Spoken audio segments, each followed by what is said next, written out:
इजरायलियों ने इसीलिए देवता कहा बनाने, क्योंकि वो लोग मूसा को एक देवता की दृष्टि से देखते थे, क्योंकि हर जरूरत उनकी पूरी होती थी।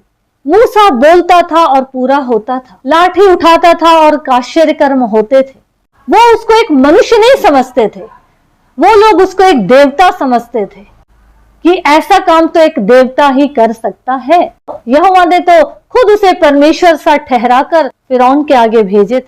तो इसीलिए प्रियो, यहाँ पे हमको ये समझना है कि जब वो मूसा जिसे वो देवता समझते थे वो उनकी आंख के सामने नहीं है अब, तो इसीलिए उन्होंने देवता मांगे और वो बछड़ा को देवता समझकर उसकी आराधना करने लगे। तो वो तो हिलने डुलने वाला है नहीं, कोई अगुवाई करने वाला नहीं है, तो इसीलिए उनकी जो मन हो रहा है, क्योंकि ना वो आगे बढ़ रहा ना पीछे जा रहा है, तो उनको जैसे लग रहा है वो वैसे वहां मनमानी करना शुरू कर दिए।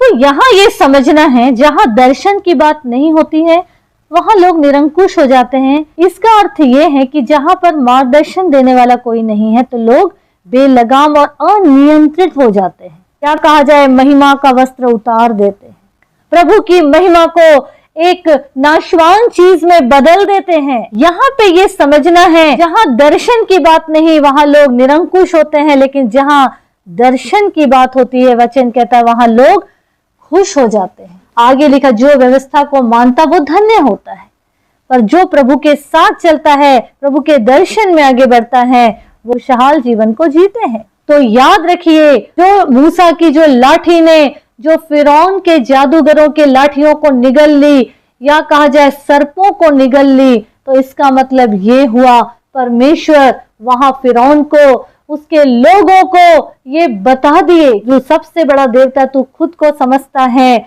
और तूने जो पूरी गंदगी फैला के रखा है, उस सर्प को निगलने के बाद परमेश्वर ने ये स्पष्ट उसको वहां बता दिए कि सबसे बड़ा देवता तू खुद है, ये सांप है और मैंने इसी को आज यहाँ सबसे पहले हरा दिया है। अपनी हार को तू मान ले। लेकिन वो फिर भी ढीठ होकर अपने कार्य को करता रहा और आगे चल के उसने अपने सेनाओं को खोया, अपने सब कुछ खो दिया, अपने बेटे को खो दिया, यहाँ तक कि अपने जान को भी खो दिया। वचन कहता है कि जहां दर्शन की बातें नहीं होती वहां लोग निरंकुश हो जाते हैं और जो व्यवस्था को मानते हैं वो धन्य होते हैं। तो प्रियो, आज हमको प्रभु की महिमा में रहना है, प्रभु के साथ आगे बढ़ना है, प्रभु के मार्गदर्शन में अपने जीवन को आगे चलाना है, बढ़ाना है।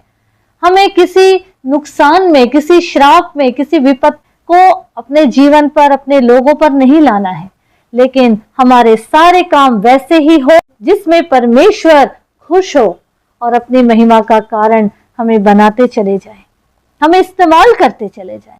हमको ये यहाँ पे समझना है कि परमेश्वर से बढ़कर हमारे जीवन में कुछ भी नहीं होना चाहिए।